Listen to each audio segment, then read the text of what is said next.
Hi, this is Martin. I thought we could celebrate Pi Day today by calculating pi using a cluster of Raspberry Pis and a dartboard.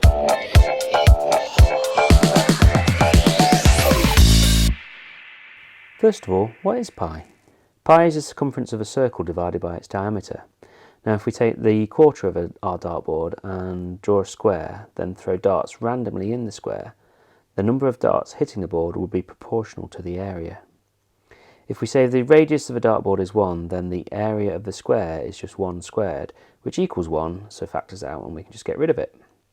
The area of a circle is pi r squared, therefore the area inside our square is pi r squared divided by 4. Again, r is 1, so it just factors out, leaving us with the answer that the number inside divided by the total darts thrown is approximately equal to pi divided by 4. Now if we simulate a dart with a computer, it's just a point with a random xy coordinate between 0 and 1. But how do you know if that point is inside or outside the circle? Easy. Using Pythagoras' theorem of right-angled triangles, we can show that for all points inside a circle, x squared plus y squared must be less than r squared. In our case, r is 1, so the point is inside the circle if x squared plus y squared is less than 1. That's a test that's really easy to do with a computer.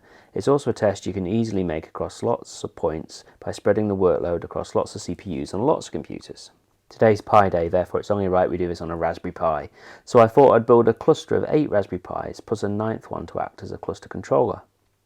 The model I'm using here is the latest Raspberry Pi Model 4B with a quad-core ARM V8 chip and 4GB of RAM. It means I'll be able to split the calculation across 32 cores. Completely overkill for this type of application, but I'll be able to use this cluster for a bunch of other distributed projects I want to try. As I'll be doing a lot of compute, I've added heat sinks to each of the Raspberry Pis, and I'm using a cool laser-cut acrylic case from Pi Hut that comes with these little small fans that connect directly to the Raspberry Pi's GPIO header. For the software, check out the Octopi Raspberry Pi learning tutorial that was contributed by GCHQ. It shows you how to use the popular DiskPi project to run a Python-based distributed computing cluster on your Raspberry Pis. Here we go, cluster complete. Hope you had as much fun as I did on Pi Day. For more information and links to the parts I'm using, see the description below. To learn how to build a Pi cluster to calculate pi, check out the Octopi project over on the Raspberry Pi learning site.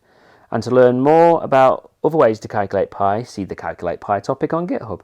That is a lot of pi. Right, thanks for watching.